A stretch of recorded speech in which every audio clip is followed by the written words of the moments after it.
Robinson had somehow worked miracles and had acquired tactical and defensive equipment, which they loaded into Gala's 30-foot powerboat when they boarded the craft just after sunrise. They had been eager to set off as early as possible, however tired or hungover they felt from the night before, because it was cooler. Benzodrine was a stimulant with which Bond was very familiar from his service days. It helped focus the mind and sharpened one's edge. Bond didn't ask how Robinson had been able to pick up some at short notice, but he gratefully swallowed 2 tablets with a mug of coffee. When they began working their way around his blood system, Bond's aches and pains receded, and he was 40 again. Undoubtedly, his body would protest severely when this little adventure was over, but Bond had lived on the edge most of his life, so for now, and with the presence of Gala Brand, he was young again. They stashed their gear, and with Gala at the controls, they departed the tiny harbour at a leisurely pace for the open water. No sense in attracting unwanted attention. If Zhao was operational, and the trio weren't just chasing shadows, then it was probable the terrorists had eyes almost everywhere. At least this time they resembled tourists. Gala wore a loose-fitting yellow blouse and string bikini bottoms. Robinson had on a flowery shirt and pink shorts, whereas Bond wore a light blue Sea Island cotton shirt and khaki combat shorts.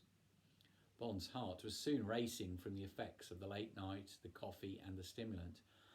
But before he could worry too much about the effects these things might have on his older cardiovascular system, he recalled advice that Molly Wardflash had offered him years ago about controlling one's breathing and calming the pulse, which he attempted while the boat skimmed gently along. Steadying his pulse was a challenge, especially when he had Gala's round backside and bare legs, not many feet in front of his face. But eventually the exercises were successful, and his body and mind gained the focus and steadiness he required.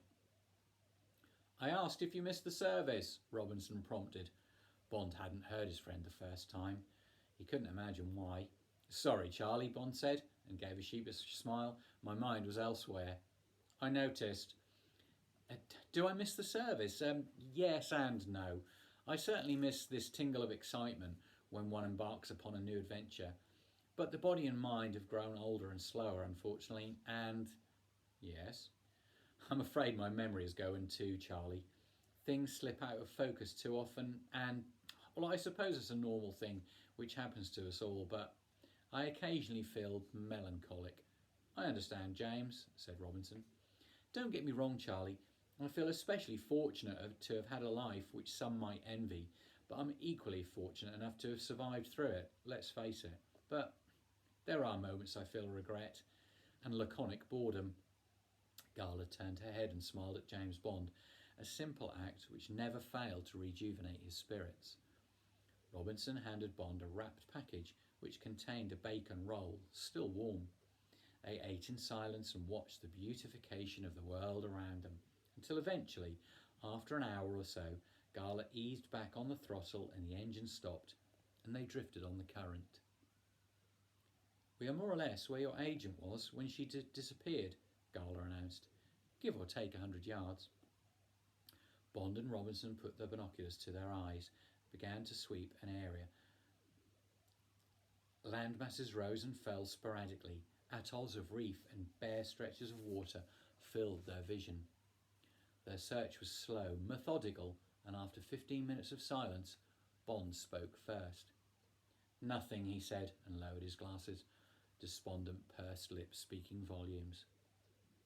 Gala Brand had since taken to the prow of the boat and lay face down upon a blanket, catching some shut-eye sunshine, unabashedly naked. She lifted her head and blinked sleep from her eyes. "Don't be so sure," Robinson said. He still looked through the binoculars, focused on a point southwesterly, which appeared to be bereft of anything. Bond raised his own binoculars and pointed in the direction which Robinson was looking at. He adjusted the range until, eventually, Bond saw it too.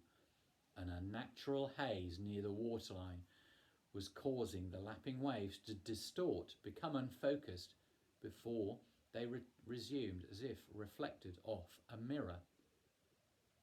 When Bond raised the binoculars, the sun seemed to be causing a rippling effect as if a bubble were not more than 200 yards in front of them. The effect was barely perceptible, and if it hadn't been looked for, it would have been invisible. "What the hell is it, Charlie?" Bond said as he lowered the binoculars once more.